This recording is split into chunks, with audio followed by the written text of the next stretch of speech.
Welcome to this exclusive gathering hosted in conjunction with our partner, Terminal. For anyone who doesn't know me, I'm Peter Bell, founder and CTO at CTO Connection, a community for senior engineering leaders to share problems and get answers. Today, we've got two great guests who'll be sharing their wisdom during a fireside chat and then an Ask Me Anything. We've got Greg Vilines, who is the SVP of Product at Terminal, and he's going to be interviewing Syed Hassan, VP of Engineering and Technology at Hims & Hers Health. And we're going to be discussing how to think about identifying and attracting global talent. We're running this event in conjunction with Terminal, a partner of ours. For anyone who doesn't know them, Terminal is the remote teams engine for fast-growing companies. They hire, develop, and retain engineering teams so you can focus on building brilliant products. To date, they've built over 70 remote teams and hired hundreds of engineers supported by their unique model that blends recruiting, HR, and ops to drive growth, helping high-growth companies to engineer the next big thing. I want to get straight to the good stuff, so let me bring up Greg and Syed. Greg, thank you so much. Yeah, absolutely. Thank you, Peter, and thanks for having us today. So, Syed, good to get to talk to you again. We just got to do this a few weeks ago, didn't we? That's correct. Hi, everyone. Good to meet everyone. Syed and I just got to do the similar kind of fireside chat just a couple weeks ago, talking all things remote. So excited to get to spend some time with you again today, Syed, and get to chat with everyone here. I thought we could just kind of start off by getting a little bit of an overview, Syed, just kind of digging in a bit on, obviously you're heading up engineering at Hims & Hers. Would love to get a sense of how Hims & Hers is attacking your team structure, global talent, how you've kind of built your workforce from a remote in-person combination.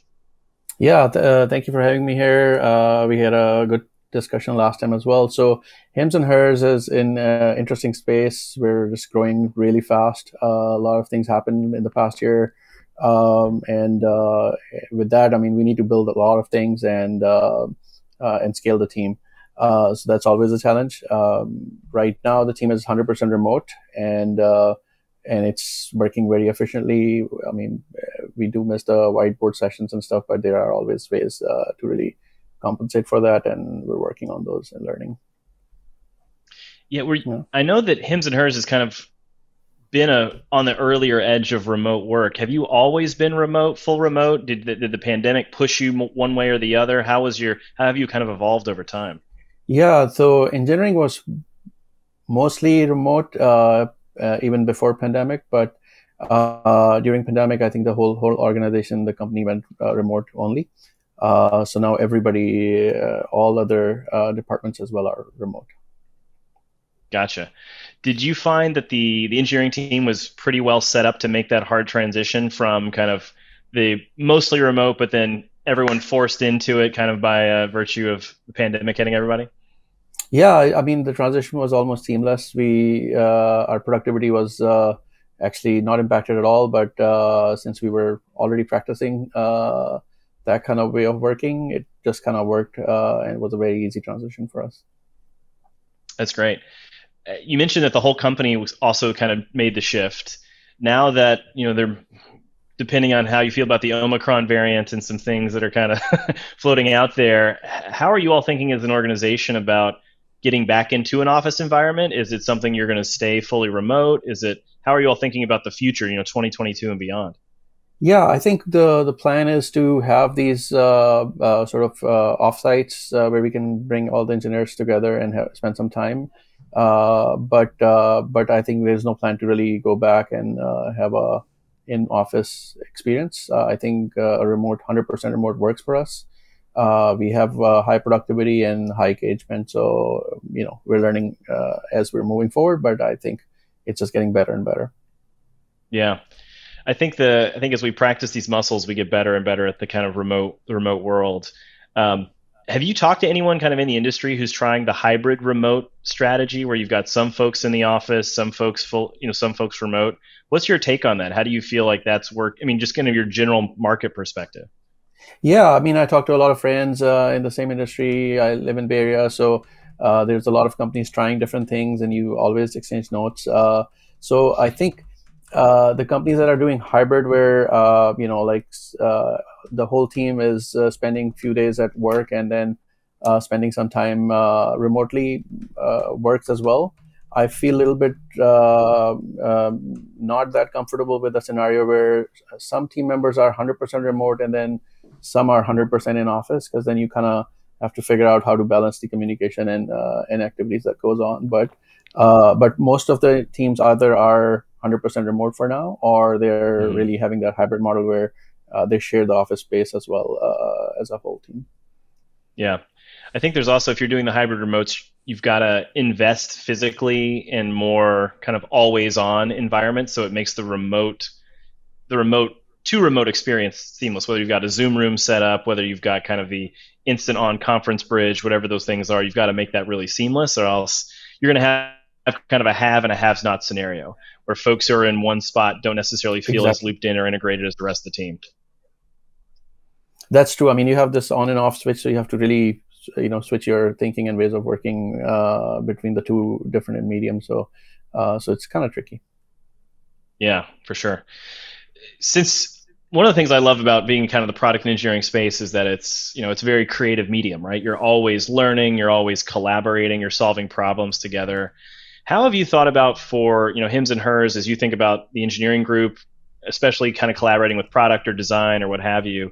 How have you found that what kind of support structures do you have to put in place for a team like that, to where you can continue that collaboration, where you can have that kind of seamless ideation? What kind of tools or structures have you put in place organizationally to make sure that good flow of information and thinking is always happening? Yeah, I mean, the first thing that you want to make sure is you're not creating silos, especially with the remote only environment. So encouraging teams to collaborate and talk about initiatives on a regular basis is really important. On top of that, also, how do you really structure teams in the sort of similar time zones and overlaps? So there's nothing that's left out for tomorrow to discuss as a team member. I think these things are important. Also, engagement with other partners in roadmap and initiatives that are coming our way. How do we plan them better? I think it takes a little bit of additional planning, but then it makes the execution a lot easier. Yeah.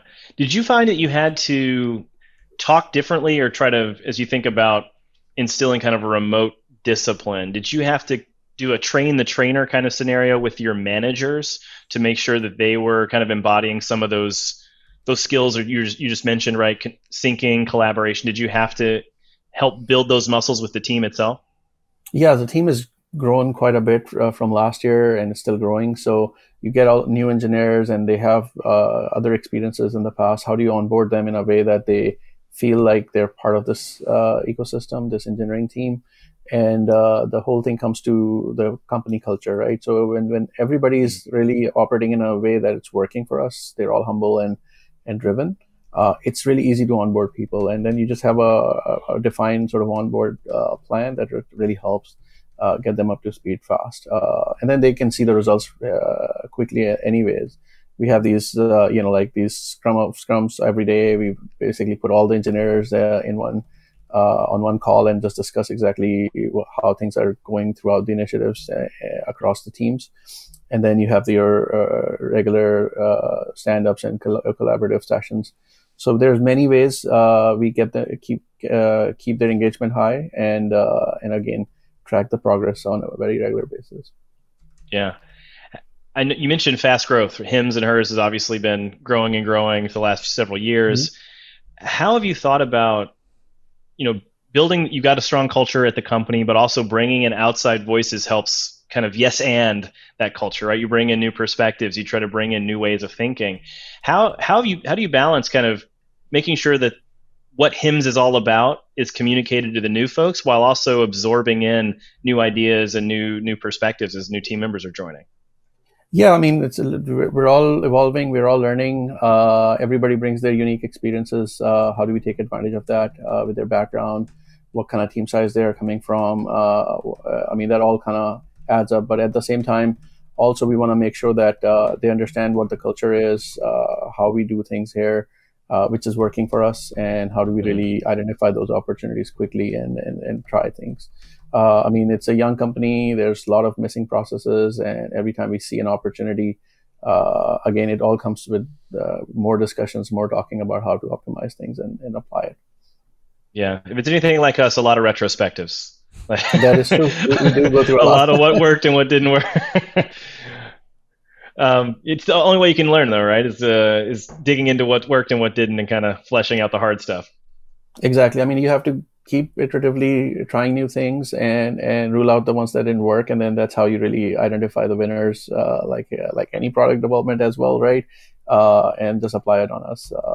Again, I mean, the growth is just crazy. A team is growing fast, so you have to find the right people with the right personality who actually are easy to onboard. Yeah, I think especially in kind of a fast growth startup environment, you've got to have folks who have that kind of change mentality, who are Yep, okay with absorbing new things, but also continuing to build on what's before, and not being too wedded to the past, right? You exactly. can't be unwilling to change. That is correct. I mean, it's part of the evolution. It's a startup, and with crazy growth, you're looking for people who are also ready to grow and really apply themselves and find the new growth in them as well. How do we enable them? And who's ready to roll up their sleeves like any startup and really get into anything that challenges them. Yeah, for sure. So you talked a little bit about growth, and obviously growth creates a whole set of interesting challenges that you have to overcome. As you also think about remote teams, and then not only remote teams, but global teams, that creates a whole kind of set of challenges in and of itself. What's some of your advice, or what are some things that you've learned as you all have scaled, especially thinking globally and thinking remote? What are some of the things you found were challenges that you all either overcome, or good advice you could kind of share with the group here today? Yeah, absolutely. So first of all, going remote first really helped us to really find talent across the globe, right? It's not just Bay Area or some hot areas where you can find software engineers. So now we can really go and find these high caliber engineers anywhere. So that's the first advantage.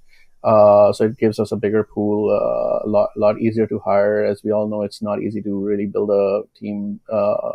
These environments, it's very competitive.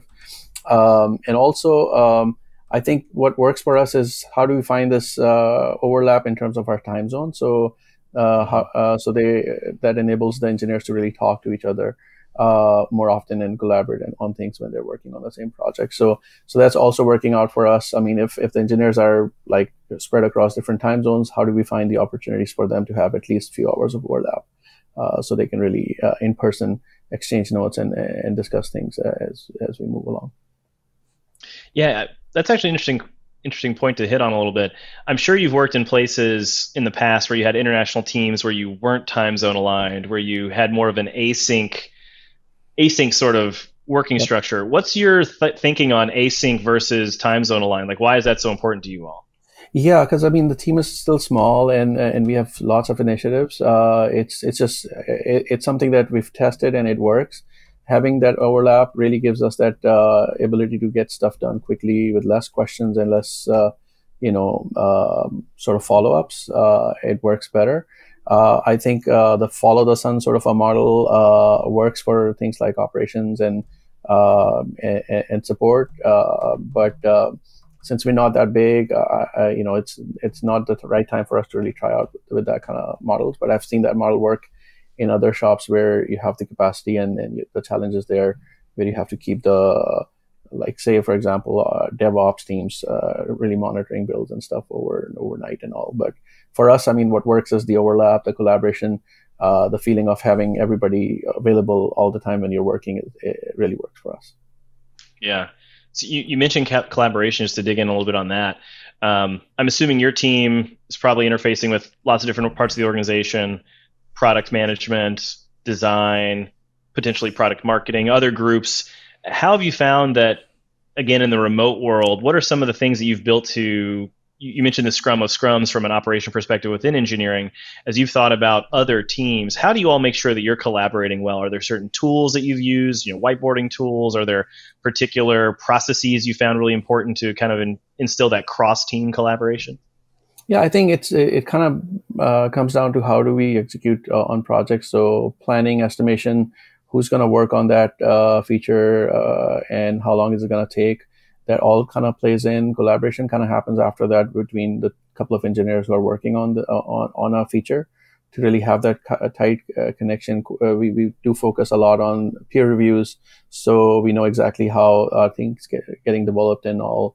who's writing the test, how do we really understand what to test and all. Really working with the product team to test the features and discuss exactly what the edge case scenarios are. So there's a lot of, and that's why I keep saying the time overlap, because we need to have these discussions in real time and not over emails or Slacks and chats. So that helps a lot. Plus also a lot of focus on demos and really showcasing the work that's being done. So then organizationally, you can really display all those things on a regular basis, and getting real feedback from within the team before we actually show it to the customers. So that works.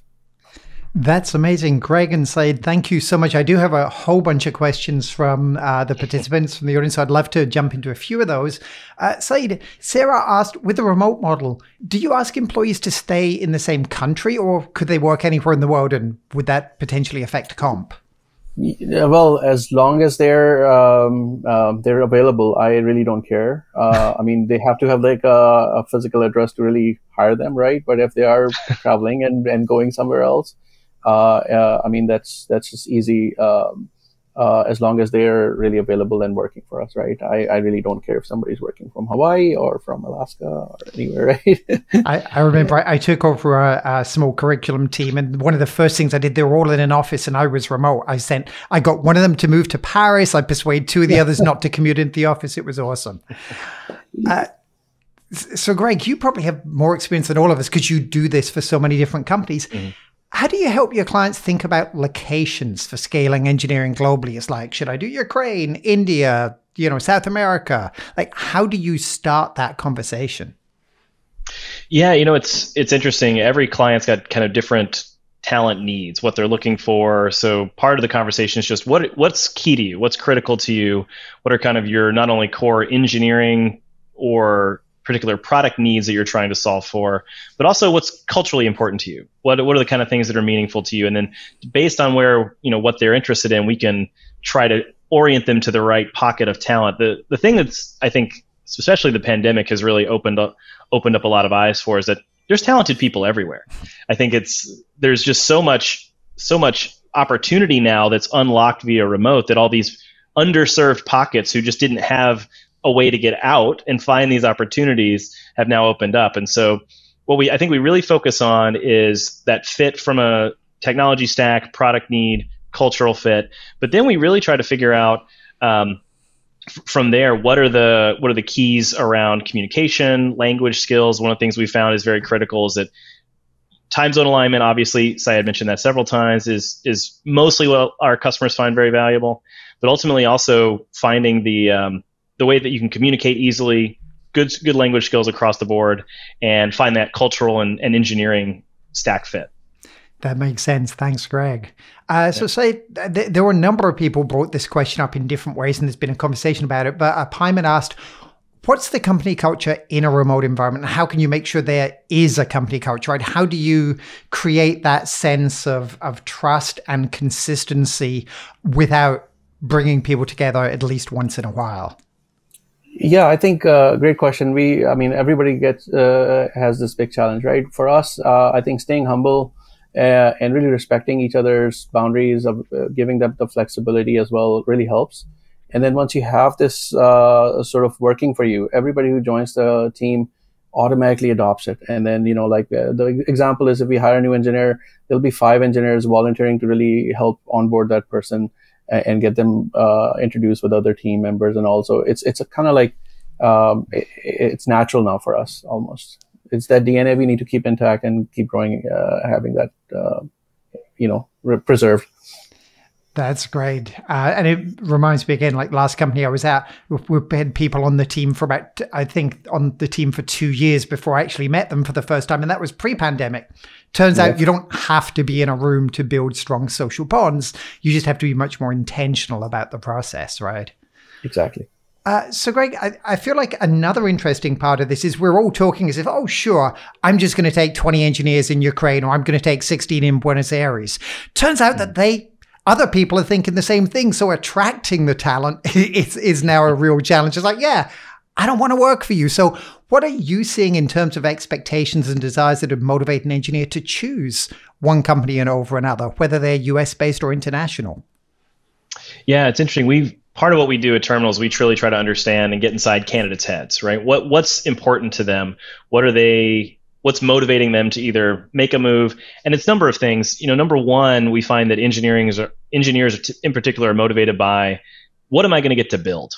What's the combination of product, technology, and new learning that I can get out of whatever job I take? And so one of the things we talk a lot with our clients is, how do you tell the story of what you're going to get to make as effectively as possible? And that kind of starts broadly at the company level, right? So what is the company's reason for being? What are we trying to solve? But then even at the team level, because every job and every role is different, right? If you're a front-end engineer working on, let's say, HIM's core consumer website, that's a different type of responsibility than maybe a back-end services engineer who's working on microservices behind the scenes. But knowing what it is that you're doing and how that's contributing to the product and what you can learn from that specific job is what engineers really, really love. They want to know, like, what am I going to get? What am I going to get to do every day? And so it's looking at those two levels. I think, just the true facts about things. Compensation is important, especially in the world today where there's lots of opportunity. And so we really try to figure out, what's competitive, what does good look like in all the different markets that you could be recruiting in. I think the overall story of benefits and perks have changed too. 5 years ago, it was, do I have the office space with the ping pong table and the beer keg and all that stuff? And now it's different, right? What's my PTO policy, work-life balance? What's my ability to, Syed doesn't care if you work in Alaska or, Mexico or wherever. Is my lifestyle flexible? How can I fit work and my life together in a really good way, coupled with all the things you'd expect, right? Parental leave, equity, right? Across borders now, equity is becoming more and more important. So how do you make that part of your story? I think the third piece is the culture of the company too, right? If you are thinking about joining someplace, do I believe in these folks? Do I want to go to war with them? Do I feel like my manager and my team is going to have my back? Do I feel like this is a good group of people for me to, we all spend a lot of time at work. So people want to know if these are the right folks to spend time with. So, I'd have to say kind of technology, challenge, comp, and culture are probably the three big ones we hear most. That's great. Thank you so much, Greg.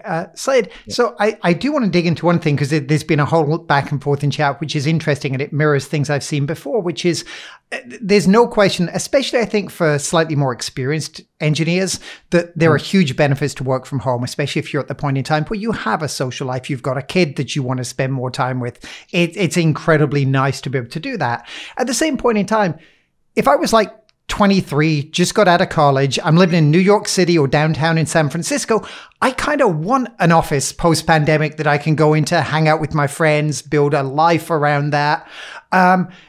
How do you think about attracting that talent? Or is it just like horses for courses and you're like, that's not what we do?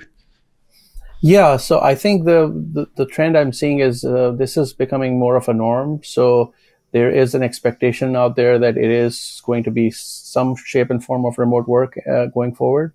So people are accepting it and also sort of evolving in that way.